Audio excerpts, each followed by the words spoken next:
saying that doesn't make sense to you, or you're a big Hillary Clinton supporter? You want to tell me about it? Yeah. Well, in regards to what you were saying earlier about corporations and whatnot, the Trans-Texas corridor is being built through Texas. It's going to be extending from Mexico all the way to Canada, and many feel it's a precursor to the North American Union, which would threaten our sovereignty, but that's another story. The bottom line is that it's being built with taxpayer money. It's 3 football fields wide. It's going to have toll roads all the way through, making it more expensive to travel. And the investors are foreign investors, basically, that are going to be reaping the rewards. And of course, China's going to be able to ship their goods through, to Walmart, and it's going to make it much more difficult, I guess, on the job market for Americans. So I was wondering if you're for it, or if you've even heard about it, and if you could just comment about that. We were in a good political discussion this morning about NAFTA, and about a lot of these trade agreements and the impact on people. And it's interesting that there are very different perceptions of these trade agreements depending on which part of the country you're in. One of the goals that trade agreement was supposed to achieve was that it was going to impact whether or not Mexicans wanted to immigrate to the United States. It was supposed to reduce that, and it was also supposed to create wage equity.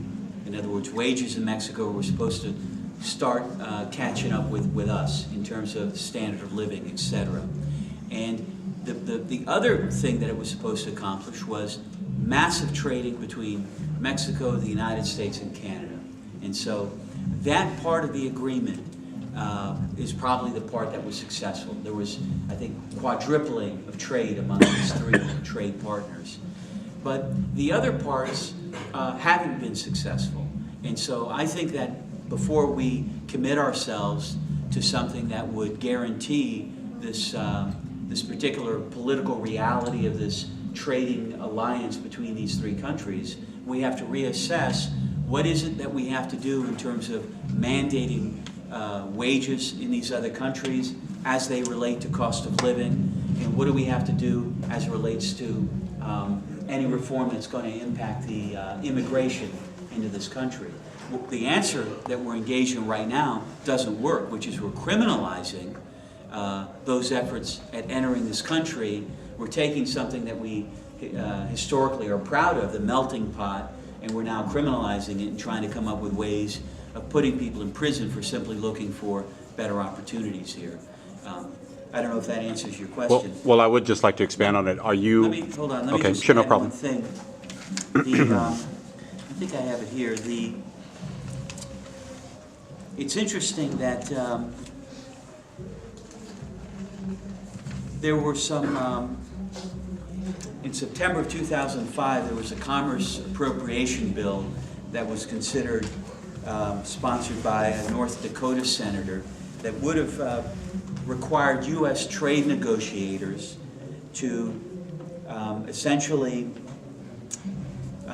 would have prohibited them from weakening what we call U.S. laws that safeguard workers' rights.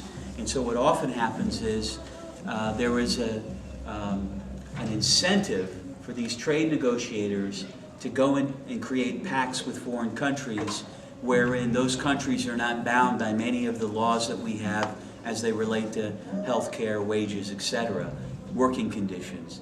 By taking that out, you would have to have a starting place that has greater parity, because you wouldn't be simply trying to exploit a worker from another country that isn't subject to the same protections that we have. And by doing that, you'd have to come up with, I think, a better thought out proposal that would take into account what exactly is going to happen in terms of the migration of people, etc. That failed. Senator Obama, Senator Clinton voted against that, but that would have been something that would have started to address this issue. Could I just real Sure. quick? Okay. Well, I guess it wasn't very clear. Are you for globalization? In other words, forming like a North American Union, like the way the European Union has been formed, or are you for maintaining our sovereignty as the United States? Let me put it to you like this. Okay. I think it's a fair point, but what I'm trying to convey to you is this. The question is, what is the goal? If it's simply increasing trade, we've seen what that looks like. if it's not going to increase working conditions in another country as it relates to their standard of living, then I don't think it's successful. I'm not really interested in a modern era of American corporations simply going into a bunch of foreign countries and finding a way to exploit workers. If you show me a way where that relationship can be genuine and the condition of workers in other countries is going to improve, not just in a short term of 2 or 3 years where they're getting better wages than they had before, but whether or not you can show me that that's going to be a gradual increase that ultimately leads to some kind of parity. Not because they're making the same wage we make here, I mean that would be extremely utopian and fantastic, but because they're reaching parity with us as it relates to their standard of living. If you show me a way to accomplish that, and if you show me a way that it would also have the added benefits of not having to have discussions about building fences and trying to deal with immigration problems that way, then I think we should explore it. A lot of what happens in Europe that I don't subscribe to and I don't agree with is a guest worker phenomena, where you bring the worker to your country, you give them quasi-legal status, you claim that you're helping them because they're making wages they can't make in their home country, but their children aren't citizens, they're not citizens, they become stateless in many ways, and I'm not interested in replicating that. So, but I bet you have a lot of opinions about it. First and foremost, are you for, you personally, and then we'll talk about the platform, for a new investigation of 9/11, preferably an independent one, truly independent? Well, I've always, I've got some friends that have worked in that whole 9/11 movement, and also I've seen the other argument, the popular mechanics, I guess, response to a lot of the allegations made. And I've always felt that there was information that hasn't been released that should be shared with the public to either,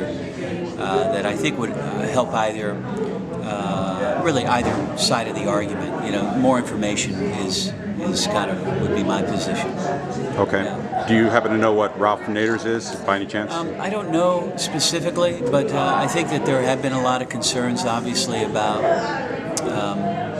they're disturbing allegations, and to the extent that there's any percentage of Americans that feel strongly about it, then we ought to be willing to commit ourselves to releasing as much information that doesn't compromise, national security. I think most of the stuff that's in dispute wouldn't. So that's really all I can say. I don't know the official campaign position or anything like that. Right. Just really quickly, as you mentioned Sure. Popular Mechanics' book, have you heard or even read or whatever the book called Debunking 9/11 Debunking by David Ray Griffin? It's an answer to Popular Mechanics'. No, I haven't. I didn't read the entire Popular Mechanics argument either. Okay. I've seen some of the materials. There's an activist, Don Paul, who has provided me with some of that information. A friend of mine from San Francisco I've done political work with. So, I think there are issues like this that often become sort of, the third rail of politics. You want to be, you always want to favor greater inquiry and greater information. You want to be resistant to making a determination without that. And, some of the allegations are so serious that the government should have, in effect, have an interest, a greater interest, in doing everything they can to try to make those conclusions go away. And so I think that it would benefit both sides, frankly, to have a new release that investigation? information. Right, to get a lot of that information out there. No, Okay. well, I'm going to talk with some other folks, but thanks. Okay.